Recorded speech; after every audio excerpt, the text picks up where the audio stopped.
É uma verdade profunda e necessária que as coisas importantes na ciência não são descobertas porque são úteis. Elas são descobertas porque foi possível encontrá-las. Julius Robert Oppenheimer, líder do laboratório de Los Alamos durante a Segunda Guerra Mundial.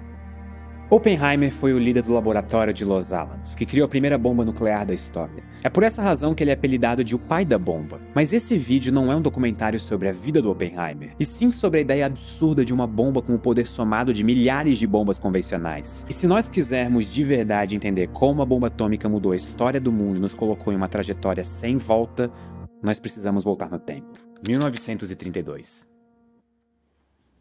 Se nós quisermos ir para o início da história que culminou na explosão da primeira bomba nuclear da história, um bom marco inicial, pelo menos do ponto de vista da física, é o ano de 1932. Porque esse foi o ano em que o físico James Chadwick descobriu o nêutron, que é a terceira partícula que forma os átomos. A teoria atômica já estava bem estabelecida na época. Átomos são os blocos de construção que formam toda a matéria que nós conhecemos.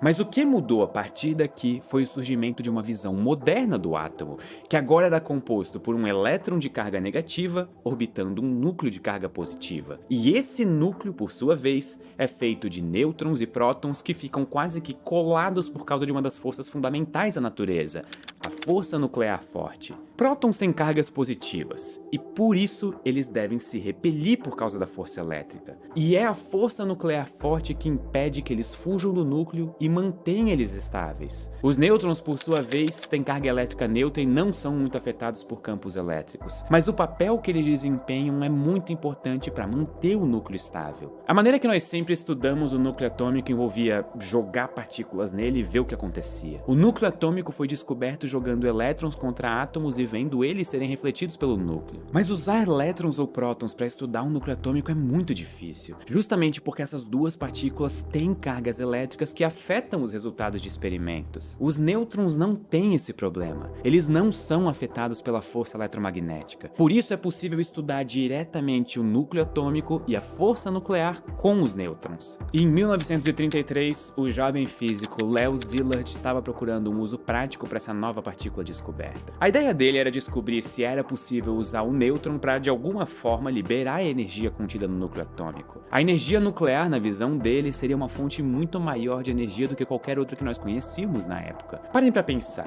Toda química tradicional, que inclui desde fogo queimando até explosivos de alta potência, acontece com o elétron se movendo via força eletromagnética. E o núcleo atômico sozinho tem pelo menos 10.000 vezes mais energia do que elétrons se movendo. Esse é o poder da força nuclear forte. Apesar dessa possibilidade, os grandes físicos da época não tinham esperança de que extrair essa energia do núcleo fosse possível. Rutherford, que ficou famoso por causa de uns modelos atômicos, chegou a dizer que essa busca era loucura. Mas enquanto esperava para cruzar uma faixa de pedestres em 1933, Leo Szilard teve uma ideia que nenhum outro físico antes dele teve. Nas palavras dele, conforme o sinal mudou para verde e eu cruzei a rua, de repente ocorreu-me que se pudéssemos encontrar um elemento que se dividisse com nêutrons e emitisse 2 nêutrons quando absorvesse um nêutron, tal elemento, se montado em uma massa suficientemente grande, poderia sustentar uma reação nuclear em cadeia.